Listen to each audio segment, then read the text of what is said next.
Hello viewers, welcome to math teacher. আজ আমরা class 10 এর এই মডেল অ্যাক্টিভিটি টাস্কটি সমাধান করব। তো শুরু করছি। প্রশ্ন নম্বর 1। বার্ষিক 8% সরল সুদের হারে কোনো মূলধনের n বছরের সরল সুদ PNR বাই 25 টাকা হলে মূলধনের পরিমাণ হবে অপশন এ 2p টাকা, অপশন বি 4p টাকা, অপশন সি p/2 টাকা, অপশন ডি p/4 টাকা। দেখি এখানে কোনটি হয়। ধরি মূলধন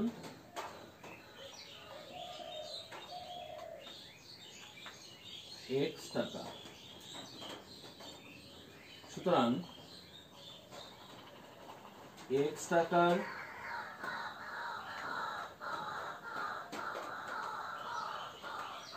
n বছরের r% হারে সরল সুদ equal to x into n into r by 100 টাকা। আমরা জানি p টাকার n বছরের r% হারে সরল সুদের পরিমাণ হচ্ছে PNR বাই 100। এখানে p হচ্ছে আসল, x বসানো হয়েছে, n হচ্ছে সময়সীমা, আর r হচ্ছে সুদের হার। সুতরাং শর্তানুসারে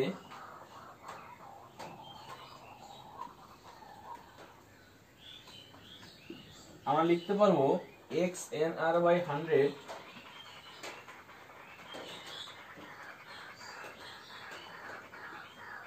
ইকুয়াল টু, যেটা প্রদত্ত ছিল, PNR বাই 25। তাহলে NR কেটে যাচ্ছে বোথ সাইড থেকে, তাহলে x ইকুয়াল টু এই 100 উপরে চলে গেল, p ইন্টু 100 বাই 25। 25 দিয়ে 100 কে কাটলে 4, 4p টাকা। তার মানে সঠিক উত্তরটা হচ্ছে এখানে অপশন বি,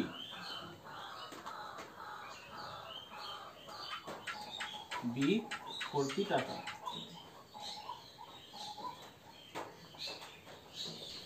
শুরু করছি প্রশ্ন নম্বর 2 এর 1। এখানে বলেছে দুটি লম্ববৃত্তাকার চোঙের উচ্চতার অনুপাত 1:2 এবং ভূমির পরিধির অনুপাত 3:4 হলে তাদের আয়তনের অনুপাত কত?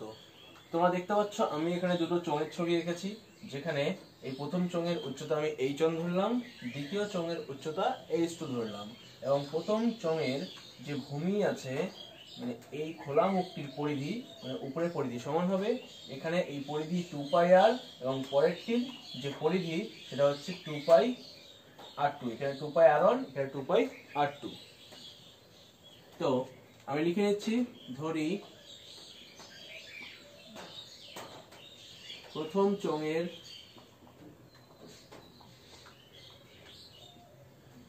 উচ্চতা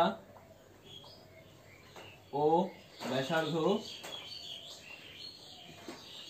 যথাক্রমে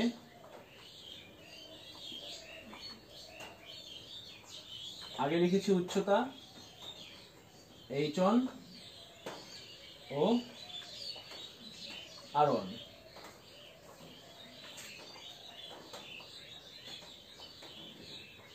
দ্বিতীয় চোঙের উচ্চতা ও ব্যাসার্ধ যথাক্রমে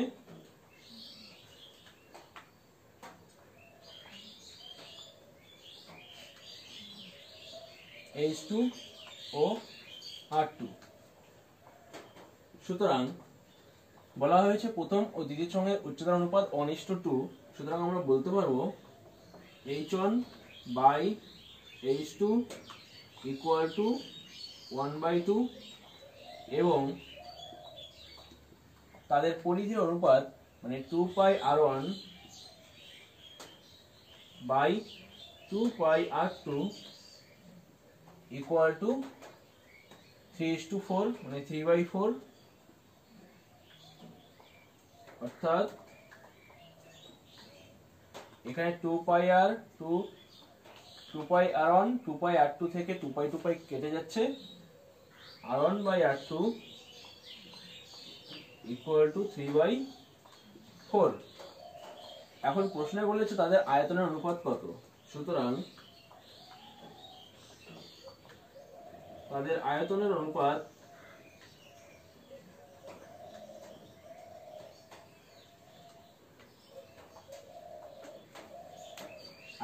অনুপাত হবে প্রথমটির আয়তন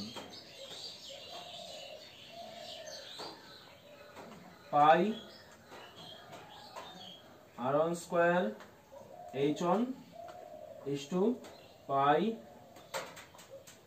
r2 square h2 equal to আমরা লিখতে পারবো pi r1 square h1 by pi r2 square h2, pi cancel.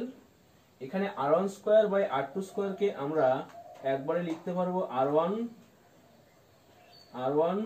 By r2 এর হোল স্কয়ার এবং বাকিটি h1 বাই h2।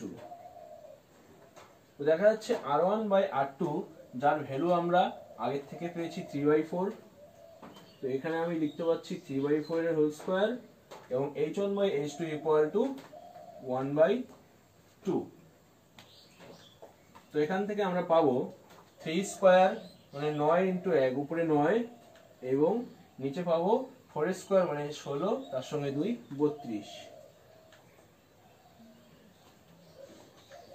তো এখানে পাচ্ছি আমরা 9:32, এটাই আমাদের অ্যান্সার।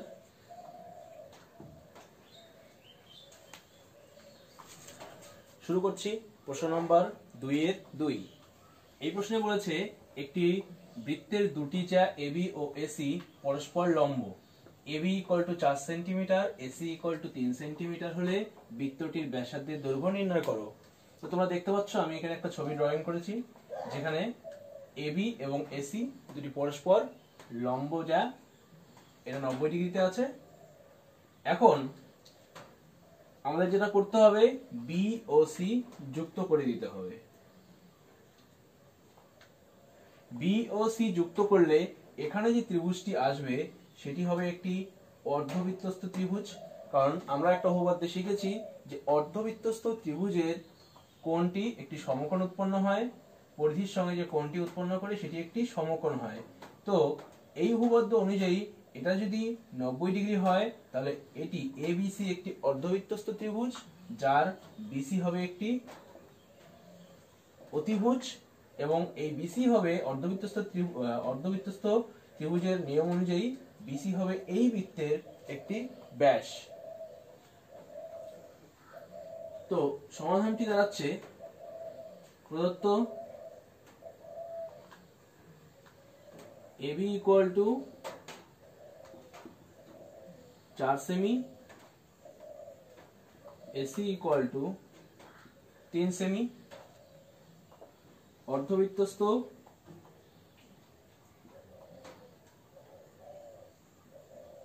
ত্রিভুজ এবিসি এর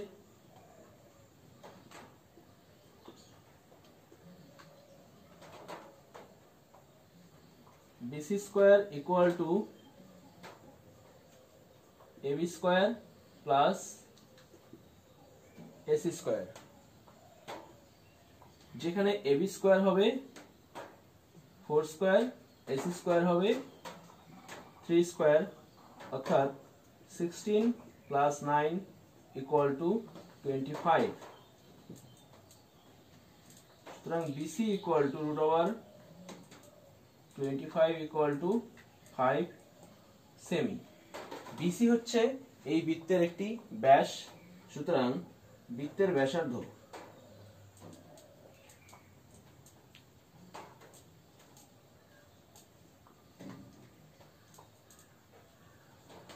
equal to 5/2 সেমি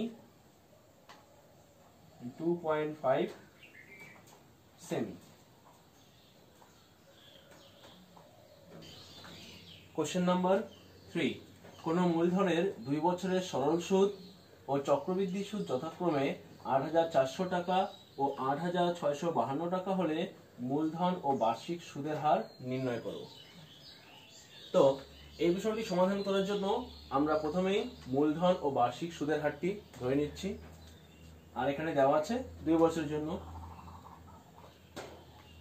ধরি মূলধন P টাকা,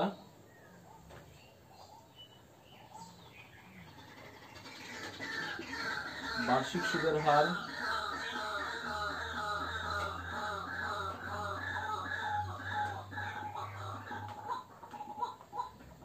equal to R%।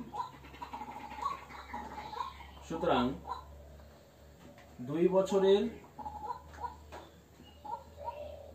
সরল সুদ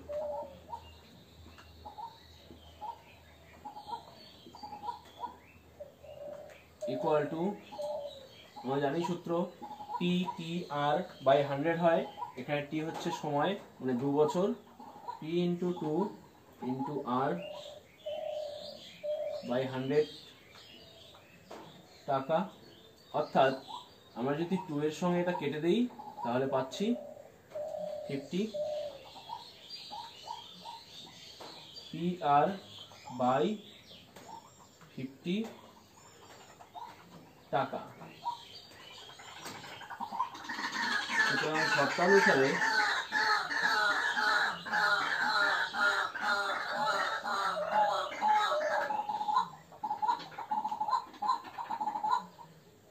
PR/50 টাকা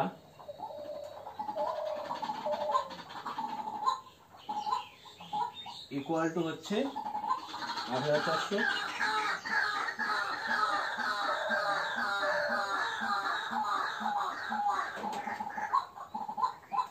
PR equal to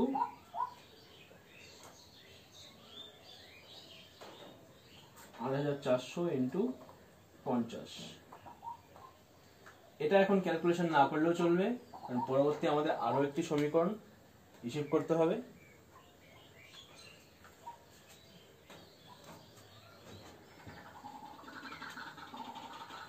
আমি এটা মুছে দিচ্ছি। এখন আমরা চক্রবৃদ্ধি সুদ হিসেব করব।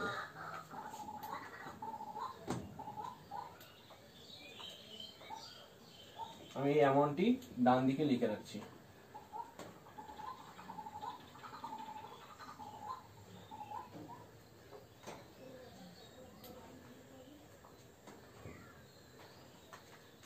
আবার 2 বছরের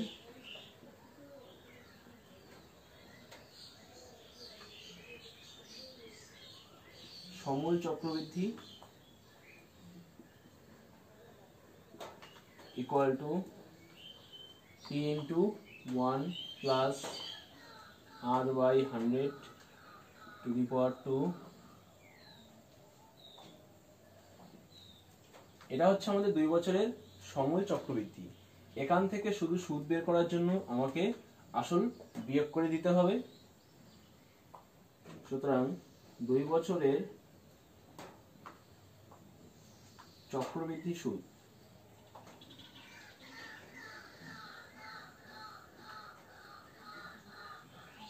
equal to P into 1 plus R/100 whole square minus P টাকা। এখান থেকে P কমন নিতে হবে। কমন নিতে থাকছে 1 plus R/100 whole square minus 1 টাকা। এখন এটাকে আমরা a square minus b square উৎপাদকের সূত্রে করে নেব, তাহলে হিসাবটা একটু সহজ হবে। 1 plus R/100 plus 1 into 1 plus R/100 minus 1 টাকা। তো পরেরটি থেকে 1 1 চলে যাচ্ছে, এখানে থাকছে 1 প্লাস 1 আর 1 মিলে 2 প্লাস R/100 ইন্টু এখানে থাকছে শুধু r/100 টাকা।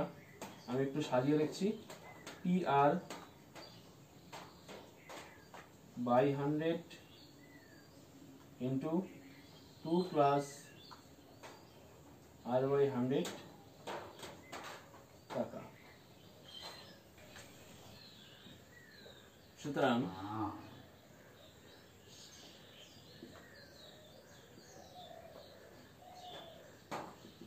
শর্তানুসারে PR/100 2 plus r/100 equal two হবে 8652। আবার আমরা PR ইকুয়াল টু জানি, PR ইকুয়াল টু পেয়েছি 8400 into 50 by 100 2 plus r/100 equal to 8652। এখানে 100 আর 50 এর থেকে একটা শূন্য কেটে দিলাম, এখান থেকে একটা শূন্য কেটে দিলাম, তাহলে উপরে থাকছে 8400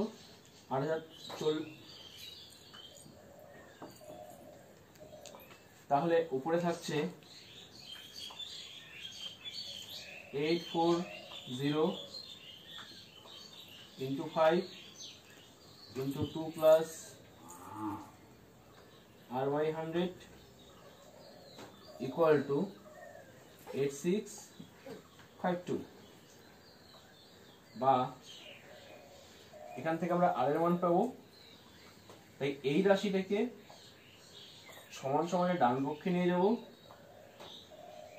2 প্লাস r/100 ইকুয়াল টু, ডান পাশে ছিল 8652 আর এদিকে যারা গুণ আছে এগুলো ভাগ হিসেবে নিচে নেমে আসবে। 840 ইন্টু 5, 7 দিয়ে এটাকে কাটলে হচ্ছে 7 12 84 120, 7 দিয়ে এখানে কাটলে হবে 1 2 3 7 21 3 6 7 42। এবার আমরা 12 দিয়ে কেটে নিচ্ছি, এখানে 10, এখানে 1 0 3। তাহলে আমাদের সমস্যাটি দাঁড়াচ্ছে 2 প্লাস r/100 ইকুয়াল টু, উপরে থাকছে 103, নিচে থাকছে 50। বা r/100 equal two 103 by 50 minus 2, বা r/100 ইকুয়াল টু, নিচে 50 লসাগু, 103 বিয়োগ 100 ইকুয়াল টু 3/50, বা r ইকুয়াল টু 3/50 গুণ 100, 50 দুগুণে 100 ইকুয়াল টু 6। অর্থাৎ সুদের হার 6%। আমরা এখন মূলধন হিসাব করব।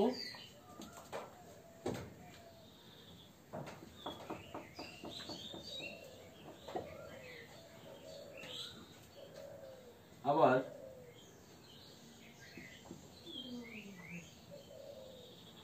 PR ইকুয়াল টু 8400 ইন্টু 50, এটা আমরা প্রথম থেকেই পেয়েছিলাম। বা P equal to 8400 into 50 by 6 টাকা। 6 দিয়ে কাটাকুটি করব, 1 কে 6, 4 6 24, দুটো শূন্য, 5 14 70, সাথে 3টা শূন্য। সুতরাং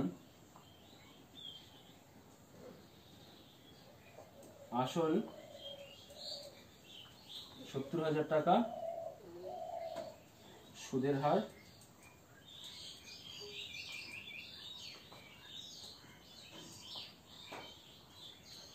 6%।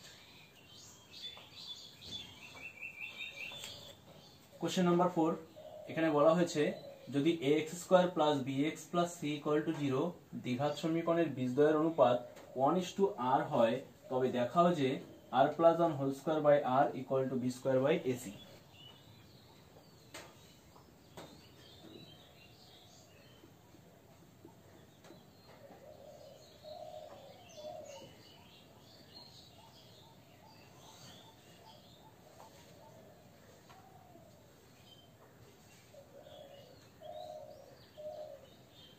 আমরা দুটো বীজ ধরে নিলাম, একটি আলফা ও অপরটি আর আলফা। সুতরাং আমরা জানি বীজ দুটির যোগফল alpha plus r alpha equal to minus B by a, বা আলফা কমন নিলে হবে 1 plus r equal to minus B by a. এখন এখান থেকে আলফার মান এই সমীকরণে বসিয়ে দিলে, 1 নং সমীকরণে বসিয়ে দিলেই আমরা শর্তে চলে আসব, বা alpha equal to minus B by a into 1 plus r. 1 নং থেকে পাই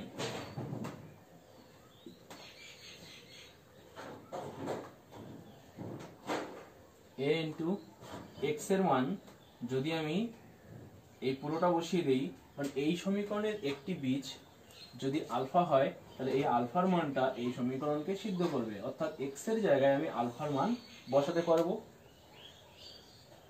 তাহলে এটা হচ্ছে minus B by a into 1 plus r whole square plus r whole square plus b into minus b by a into 1 plus r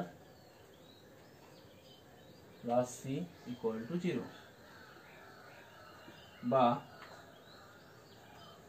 a into b square by a square 1 plus r whole square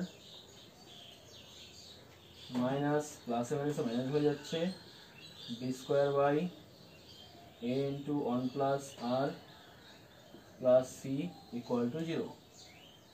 এখানে দেখা যাচ্ছে একটা a কেটে গেল, বাকিটা আমরা লসাগু করে নেব।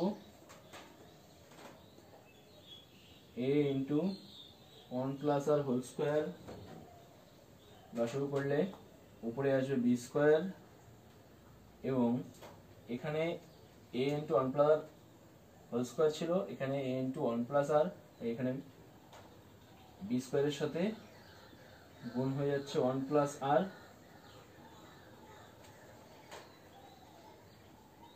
আবার এখানে একটি 1 প্লাস আর এর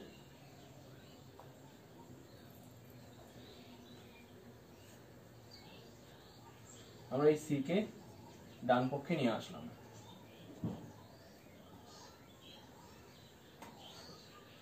তাহলে থাকছে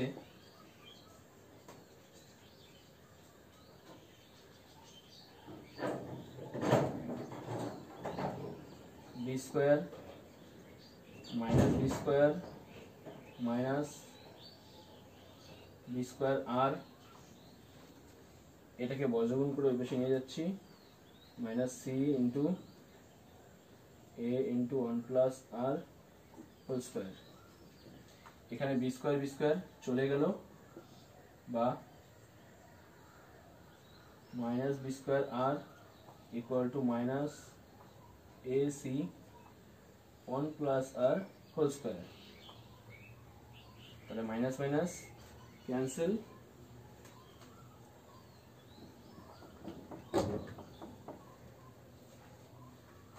বা এখানে দেখা যাচ্ছে আমি লিখতে পারবো b square by a c. B square ডান পক্ষের এসি কে নিচে নামিয়ে দিব এবং এখানকার আর কে বজ্রকরণ করে এই পাশে নিচে নামিয়ে দিব। 1 plus R whole square by r, সুতরাং 1 plus R whole square by R equal to b square by AC.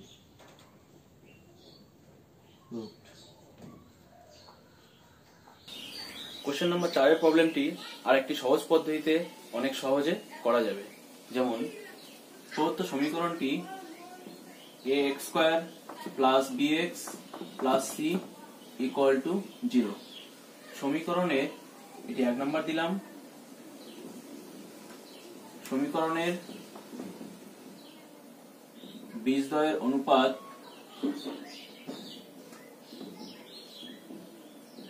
বীজদ্বয়ের অনুপাত 1:r। ধরি বীজ দুটি আলফা ও আলফা আর। সুতরাং আমরা জানি এই বীজ দুটির যোগফল আলফা প্লাস আলফা আর। আবার সমীকরণ থেকে আমরা জানি যে বীজ দুটির সমষ্টি হয় মাইনাস বি বাই এ এবং বীজ দুটির গুণফল এখানে আলফা ইন্টু আলফা আর। আবার সমীকরণ থেকে বীজ দুটির গুণফল হয় সি বাই এ। এখান থেকে আমরা পাবো আলফা কমন নিলে 1 plus r equal to minus B by a এবং এখান থেকে পাবো alpha square into r equal to c by a. এখন এই সমীকরণটাকে আমরা যদি স্কয়ার করে নিই তাহলে এখানে আলফা স্কয়ার পাবো। এই আলফা স্কয়ার আর এই আলফা স্কয়ার আমরা যদি তুলনা করে নিই, অর্থাৎ আলফা স্কয়ার যদি এখান থেকে আমরা অপনয়ন করতে পারি তাহলেই আমাদের যে প্রমাণটি চাওয়া হয়েছে সেটা চলে আসবে। তাহলে এটাকে আমরা বর্গ করে নিচ্ছি, বা এটাকে দুপাশে স্কয়ার করলে পাবো alpha square into 1 plus R whole square equal to, এটা স্কয়ার করলে মাইনাসটা উঠে যাবে, হয়ে যাবে B square by A square. এটাকে আমি 1 নম্বর নাম দিচ্ছি এবং এটাকে 2 নম্বর নাম দিচ্ছি। তাহলে এখন যেটা করতে হবে 1 নংকে 2 নং দিয়ে ভাগ করব। আমি উপর থেকে দুই একটা লাইন মুছে দিচ্ছি, দিয়ে এটা এখানে দেখিয়ে দিচ্ছি।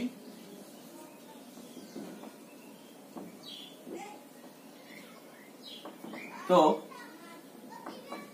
1 নং কে 2 নং দ্বারা ভাগ করে পাই, কি পাওয়া যাবে? 1 নংকে আগে লিখছি আমি alpha square 1 plus R whole square by 2 নং এর বাম পক্ষে ছিল alpha square by R equal to 1 নং এর ডান পক্ষ B square by A square by 2 নং এর ডান পক্ষ সি বাই এ। এখান থেকে পাওয়া যাচ্ছে এখানে আলফা স্কয়ার কেটে গেল, উপরে থাকছে 1 প্লাস আর হোল স্কয়ার, নিচে থাকছে আর ইকুয়াল টু এখানে B square by A square into এইটা উল্টে গিয়ে উপরে এ যাবে, নিচে সি থাকবে, স্কয়ার কেটে গেল এর সঙ্গে। তাহলে আমরা যেটা পাচ্ছি, সুতরাং এখানে হয়ে যাচ্ছে 1 plus R whole square by r এবং ডান দিকে আসছে উপরে এ নেই, শুধু বি স্কয়ার এবং নিচে এ ইন্টু সি। প্রুভড।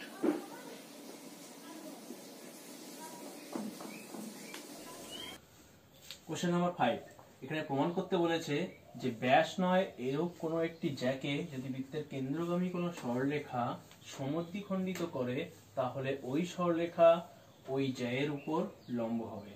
তো দেখো আমি একটি বৃত্ত এঁকে নিয়েছি এবং এবি হচ্ছে একটি জ্যা, এটি বৃত্তের ব্যাস নয় এবং ও থেকে ডি আমি এমনভাবে যুক্ত করেছি যাতে এডি ও বিডি সমান হয়। তো এখানে এবি জ্যাকে ওডি সরলরেখা সমদ্বিখণ্ডিত করেছে।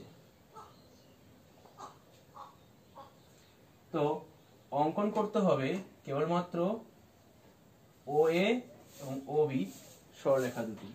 তো আমি প্রমাণের আগে তোমাদের অঙ্কনটাও দেখিয়ে দিচ্ছি। ধরি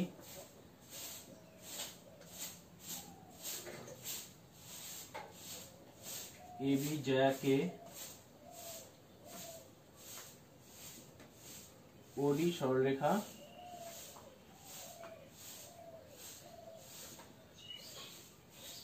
সমদ্বিখণ্ডিত করে।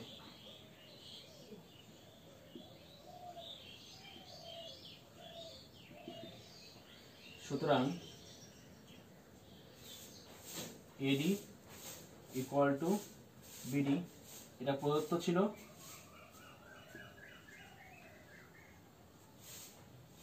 অঙ্কন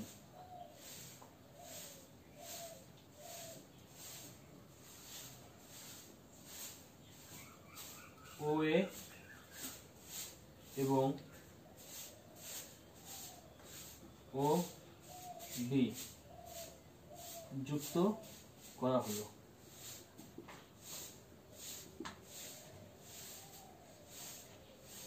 এবার আসছি আমরা প্রমাণে।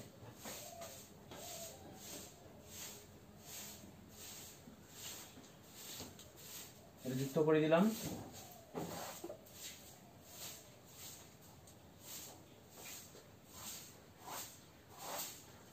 ত্রিভুজ ও এ ডি ও ত্রিভুজ ও বি ডি থেকে দেখো এই দুটো ত্রিভুজ থেকে কি পাওয়া যাচ্ছে, এখানে এই বাহুর সঙ্গে এই বাহুটি সমান, ও এ এবং ও বি দুটি একই বৃত্তের ব্যাসার্ধ এবং ওডি সাধারণ বাহু, তাহলে এই দুটো ত্রিভুজ সর্বসম হবে।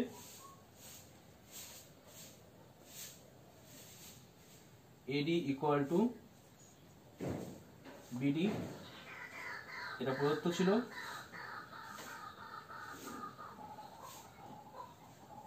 ও এ ইকুয়াল টু ও বি একই বৃত্তের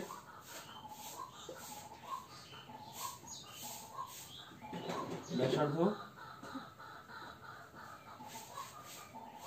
আর ওডি সাধারণ বাহু, ওডি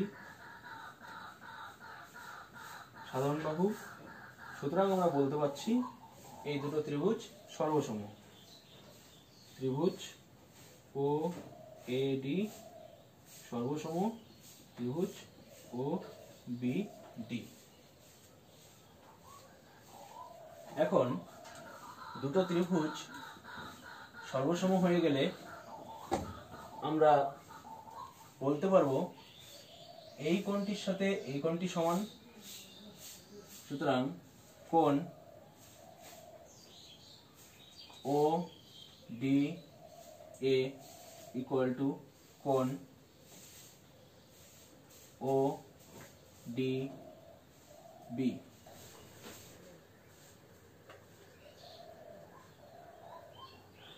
কিন্তু ওডি এবি এর উপর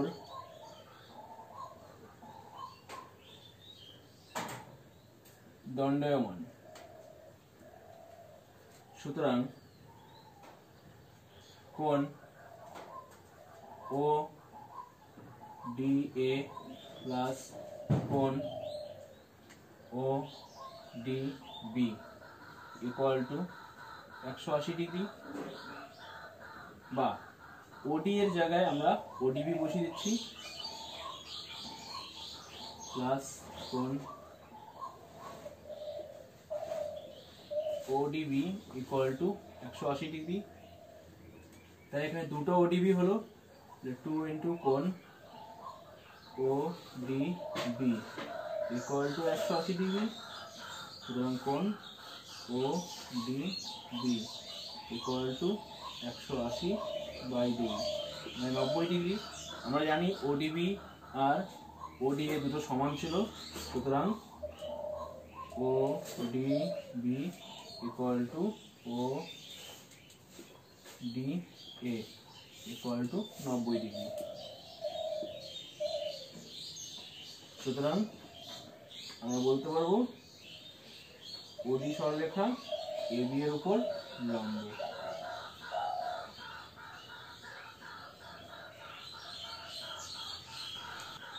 কোশ্চেন নাম্বার 6, এখানে বলা হয়েছে একটি লম্ববৃত্তাকার চোঙের উচ্চতা ও আর ব্যাসার্ধের দ্বিগুণ।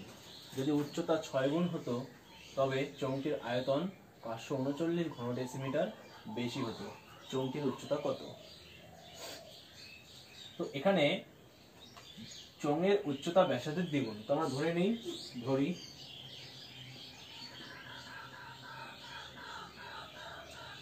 চোঙের ব্যাসার্ধ ইকুয়াল টু আর ডেসিমিটার। সুতরাং চোঙের উচ্চতা ইকুয়াল টু 2r ডেসিমিটার। অর্থাৎ চিত্রটি দেখতে অনেকটা এরকম হবে।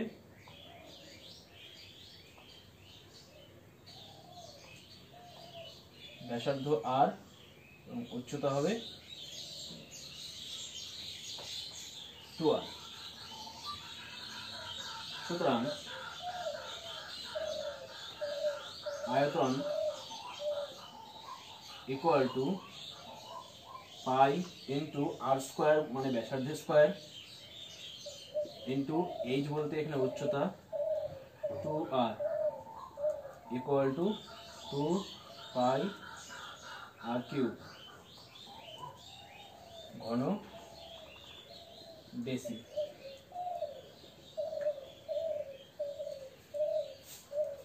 এখন উচ্চতা 6 গুণ হলে আয়তন কত হবে সেটা নির্ণয় করতে হবে। উচ্চতা ইকুয়াল টু 6r হলে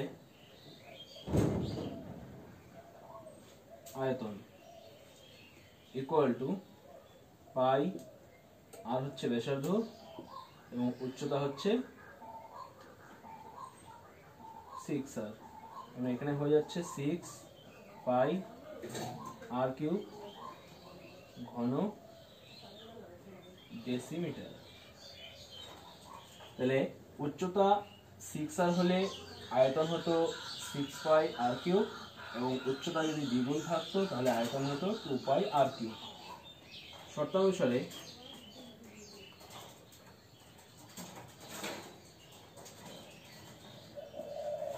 তাহলে এটার থেকে এটা বিয়োগ করলে যেটা পাওয়া যাবে সেটাই হবে এখানে 539 ঘন ডেসিমিটার। অর্থাৎ 6 pi r cube minus 2 pi r cube equal to 539 বা 4 pi r cube equal to 539। আমি একটু উপরটা মুছে দিচ্ছি।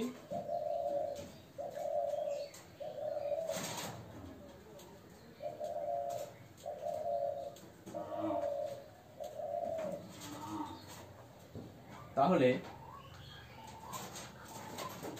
r cube equal to 539 by 4 pi, এখান থেকে পাচ্ছি 539 বাই 4 ইন্টু পায়ের মান 22, 22 হাত উপরে চলে গেল, 11 দিয়ে কাটছি, 11 দিয়ে কাটলে এখানে 49 হচ্ছে। তাহলে উপর থেকে পাওয়া যাচ্ছে 49 ইন্টু 7 মানে 7 ইন্টু 7 এবং নিচের থেকে পাওয়া যাচ্ছে 4 ইন্টু 2 মানে 2 ইন্টু 2 ইন্টু 2। তাহলে এটা হচ্ছে r কিউবের মান। সুতরাং এটাকে আমরা লিখতে পারবো 7/2 এর কিউব সুতরাং আর ইকুয়াল টু 7/2, অর্থাৎ ব্যাসার্ধ ইকুয়াল টু 7/2 মানে 3.5 ডেসিমিটার। সুতরাং উচ্চতা equal to 2r equal to 2 into 3.5 equal to 7 decimeter।